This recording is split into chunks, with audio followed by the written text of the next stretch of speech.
그의 설교가 끝나면 수많은 사람들이 눈물을 흘리며 부르짖었어. 그는 성령의 역사다 아니다 하며 혼란스러웠던 대각성 시대에 평생 부흥을 연구하며 참된 신앙이 무엇인지 고민했어. 그래서 이 씨는 이성도 무시하지 않고 감정도 무시할 수 없었던 거지. 구원에 대한 강한 확신이 있다. 단순히 구원의 확신이 있고 마음과 생각이 편안하다는 것만으로 그 사람이 하나님께 용납되었다는 증거가 될 수 없다는 점이다. 나로부터 오는 감정인지 하나님이 주신 은혜인지 분별하는 게 포인트야. 오늘의 이 씨는 바로 부흥의 불꽃을 일으킨 천재신학자 조나단 에드워즈야. 목사님이 23년간 사역하시던 노샘프턴 교회에서 쫓겨나게 됐어. 왜 쫓겨나셨어? You are fired. 갑자기요? 1750년 한때 부흥을 이끌었던 조나단 에드워즈 목사님은 오랫동안 사역했던 노샘프턴 교회에서 해임됐어. 명예롭게 퇴직한 게 아니라 잘린 거. 그치. 그 일은 조나단 목사가 교회에서 사역한 지 23년째 됐을 때 일이야. 오랫동안 사역한 교회에서 쫓겨날 때 조나단 목사님의 마음은 어땠을까? 너무 비참하셨을 것 같은데. 그렇게 오랫동안 그 교회에서 애정을 부으셨는데 제가 다 서운하네요, 진짜. 그러니까. 조나단 에드워즈는 정말 좋은 목사님이셨거든. 하루 13시간씩 서재에서 보냈지만 가족과 성도들에겐 언제든 그분이 활짝 열려 있었어. 그래서 그들이 찾아오면 함께 상담해주고 기도해줄 정도로 정말 성도들을 사랑했고 그들의 영혼에 관심이 많았어. 뭐 어떤 일이 있어야지 해임이 되는 거예요? 우리가 지난 시간에 대각성 운동에 영향을 끼쳤다고 했잖아, 조나단 에드워즈 목사님이. 그 배경이 되는 교회가 바로 노샘프턴 교회고. 근데 성도들이 참 신앙의 열매를 맺는 일은 관심을 갖지 않고 어떤 신비하고 강렬한 외적인 현상이나 자기 경험에만 매달리기 시작한 거야. 아, 신비. 그러면은 또 두고 볼 수가 없죠. 맞아.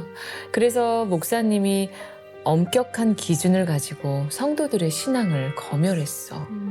이에 불만을 가진 노샘프턴 교회 성도들은 여러 가지 이유를 만들어서 결국 목사님을 교회에서 쫓아내고 만 거지. 어떤 이유를 만들어가지고 쫓아냈어요?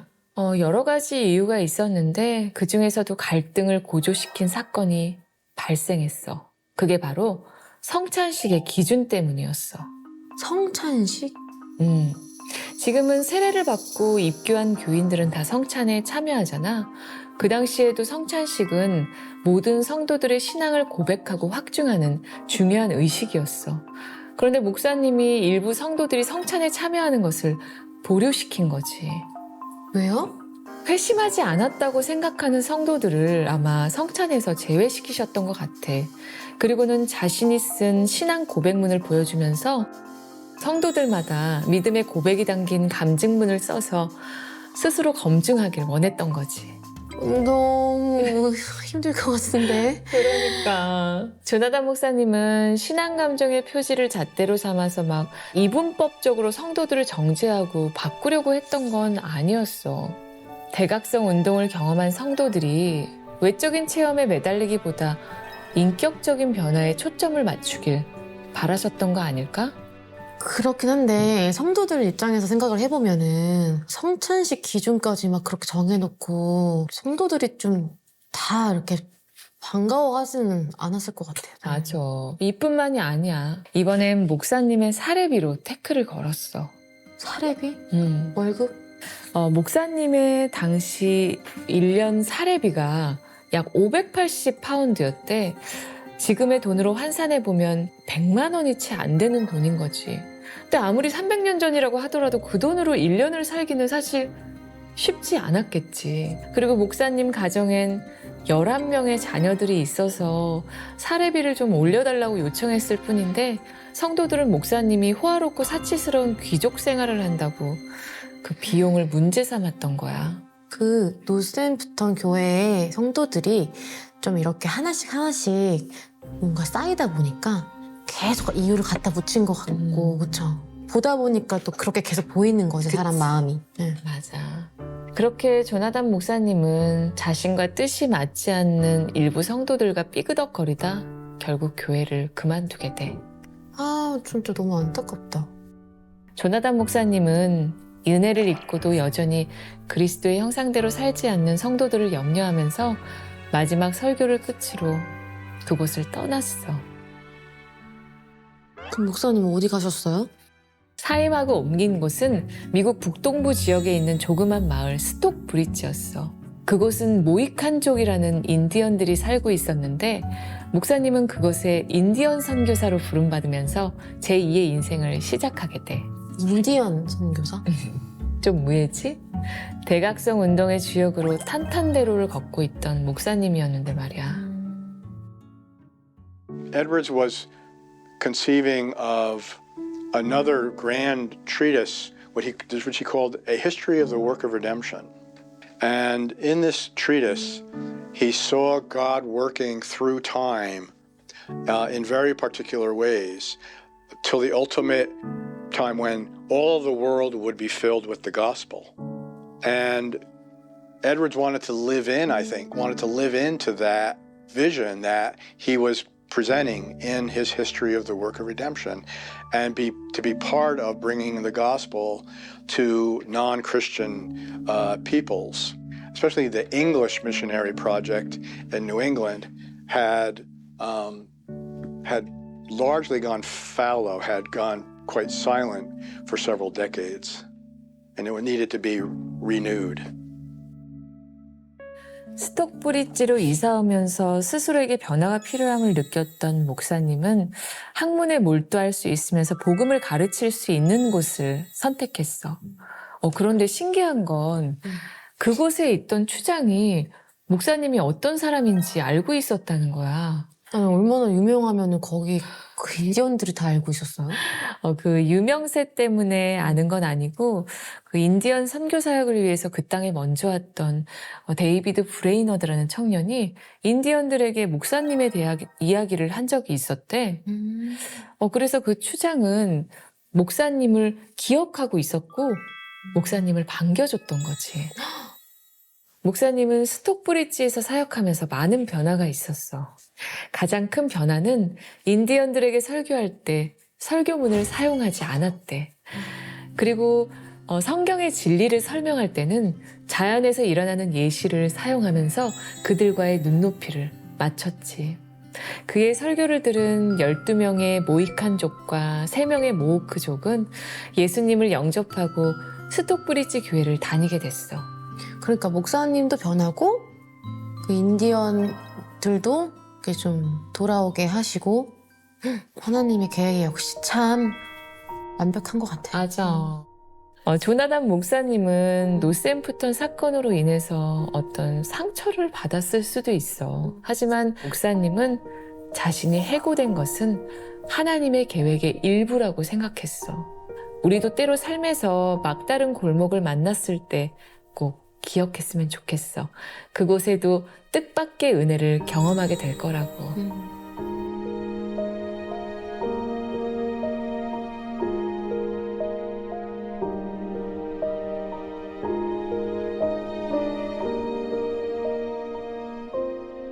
자, 한 권만 보기 아쉬워서 책 한 권 더 소개해 줄까 해. 짜잔. 책에 관한 힌트는 여기 이씨의 북 안에 들어있어. 궁금하지? 한번 열어볼래? 이거 다이어리 아니에요? 다이어리? 데이비드 브레이너드? 아까 그 조나단 목사님이 인디언 사역할 때 잠깐 언급했던 청년인가? 와. 오늘 우리가 읽을 책은 바로 아까 말했던 그 청년 데이비드 브레이너드가 1740년부터 7년간 써온 일기를 엮은 책이야. 또 이렇게 연결이 되네. 근데 조나단 에드워드 책을 설명해 주시는 게 아니었어요? 맞아. 이건 조나단 목사님이 다 쓴 건 아니지만 목사님이 편집해서 출간된 책이긴 해. 바로 그 책이 데이비드 브레이너드 생애와 일기라는 책이야.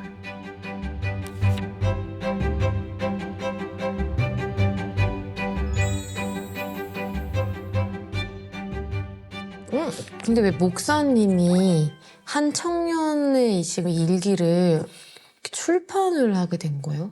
두 사람이 어떤 특별한 사이?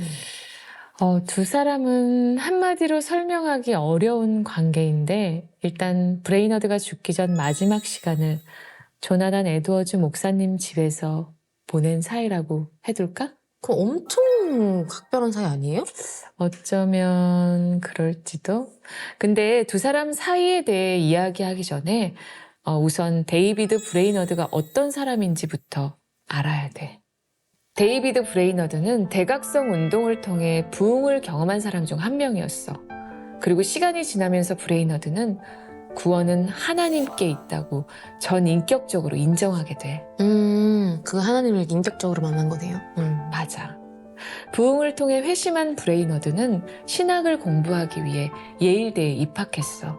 예일대면은 그 목사님이랑 후배, 선후배. 맞아. 그런 셈이지.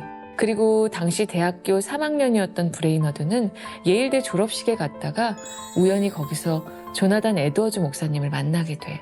아, 그게 첫 만남이에요?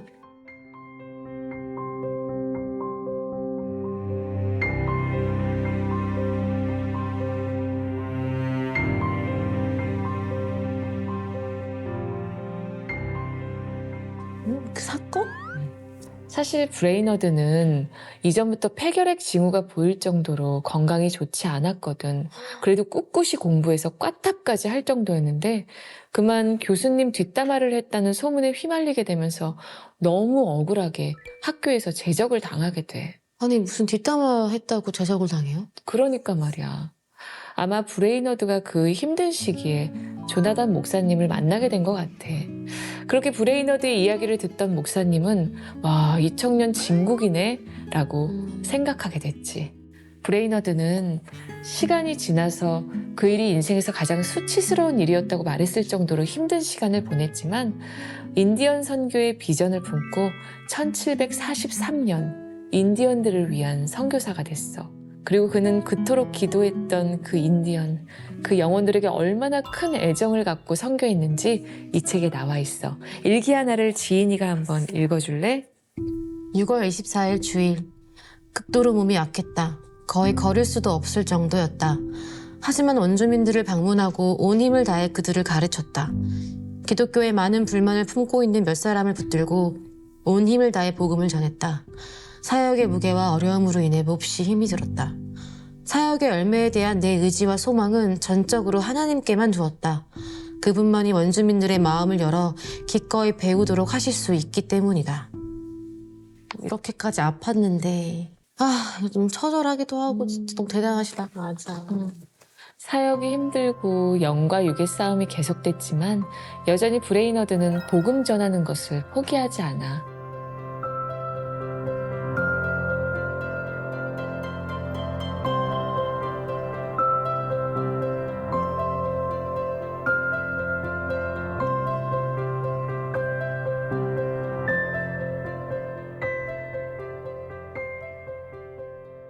특별히 이 책은 세 부분으로 구성되어 있어. 1부는 브레이너드의 일기, 2부는 브레이너드의 선교일지, 3부는 브레이너드의 삶을 회고하는 조나단의 설교야. 방금 읽어준 부분에 대한 조나단 에드워즈 목사님은 이렇게 얘기를 더하고 있어. 이 설교가 그곳에서 전한 그의 마지막 설교가 되었다. 일기를 보면 브레이너드가 이곳 원주민들과 지내는 동안 헌신적으로 사역했음을 알 수 있다. 마지막 설교? 이 설교를 끝으로 그의 몸이 점점 더 안 좋아졌어.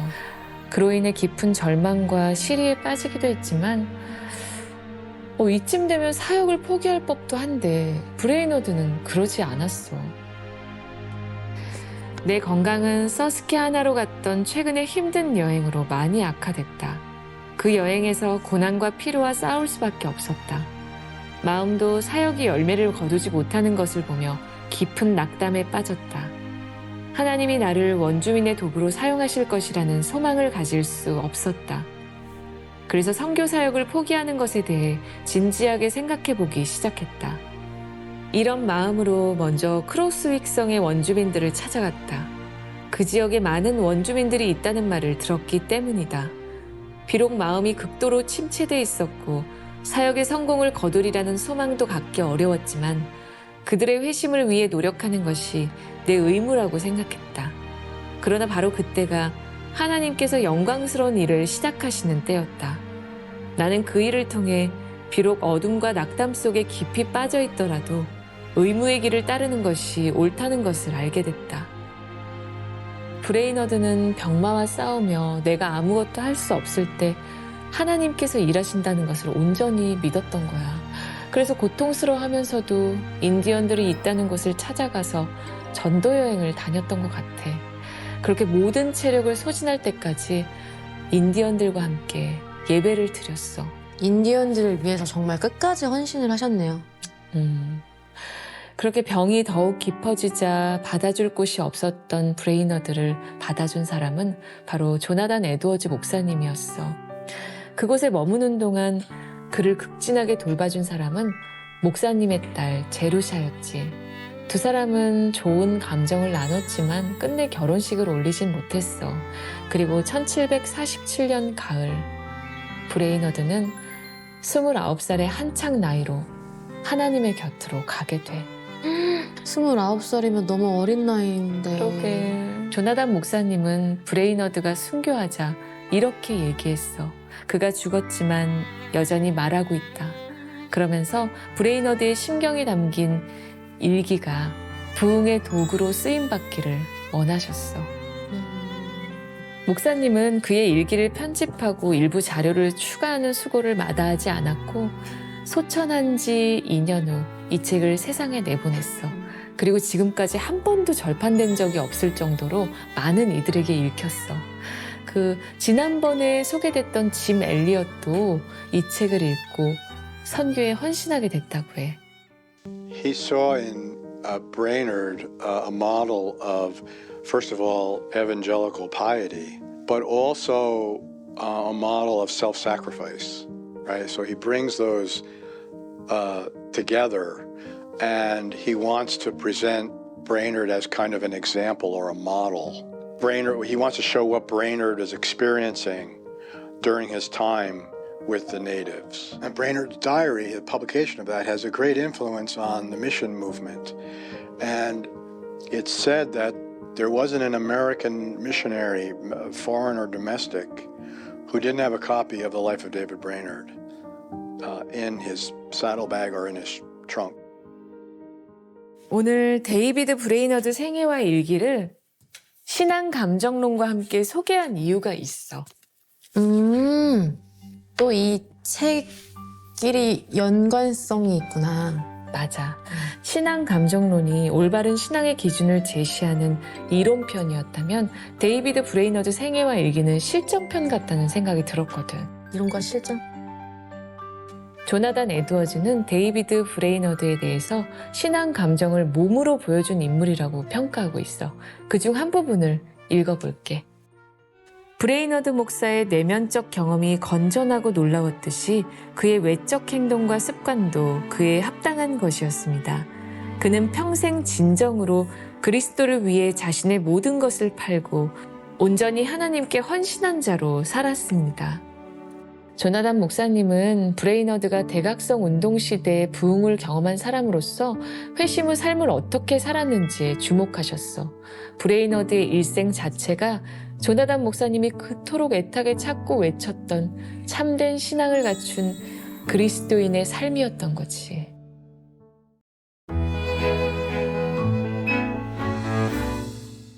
책을 읽고 나니까 조나단 에드워즈와 데이비드 브레이너드 둘이 좀 닮은 것 같지 않아? 네.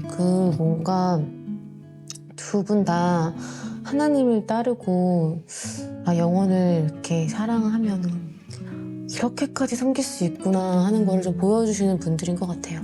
맞아. 그들은 참된 신앙을 분별하려고 애쓰고 어떤 상황에서든 하나님과 동행했어. 진짜 그리스도인이 어떤 모습인지 우리에게 보여준 것 같아. 근데 이렇게 이야기를 나누니까 조나단 에드워즈, 그가 남겨준 신앙의 유산이 참 큰 것 같지 않아? 지인이는 어떻게 들었을지 궁금하다. 어땠어? 일단 목사님이 기준이 엄청 높다고 생각이 들었는데 그걸 누가 어떻게 살아? 라고 생각을 했거든요. 근데 여기 데이비드 브레이너드가 살았고 그걸 좀 인정해 주셨고 막 이런 얘기를 좀 보다 보니까 재밌기도 하고 신기하기도 하고 그리고 또 어렵지만 나도 그렇게 살아야 되겠다. 밸런스 있게 감정적이지도 않고 또 의지를 가지고 좋은 시간이었던 것 같아요. 조금 어려울 수도 있었을 텐데 잘 따라와줘서 정말 고마워. 아니에요. 그러니까 잘 설명해 주셔가지고 자, 우리가 계속 얘기했던 그 책이야. 지인이 보니까 이해력도 좋고 열정도 많은 것 같아서 한번 제대로 읽어보면 좋을 것 같아서 선물로 준비했어. 신앙 감정론은 조금 어렵게 느껴질 수 있지만 좀 더 쉽게 읽을 수 있는 방법을, 그 팁을 알려줄게. 그 3부를 보면 우리가 아까 살펴봤던 표지가 나오거든. 3부, 1부, 2부 이렇게 거꾸로 읽어도 참 좋을 것 같아. 짜잔. 한 권 더 있어요? 와, 이건 좀 성경책 같은데? 두껍지? 네. 아, 일기. 데이비드 브레이너드. 맞아. 네. 연예인 선교사로 현장에 있으면서 읽으면 참 좋을 것 같아서 또 준비했어. 너무 감사합니다. 진짜 꼭 다 읽도록 하겠습니다. 아, 그리고 생각나는 사람한테 책 한 권 선물하는 거 잊으면 안 돼? 알겠습니다. 약속. 약속.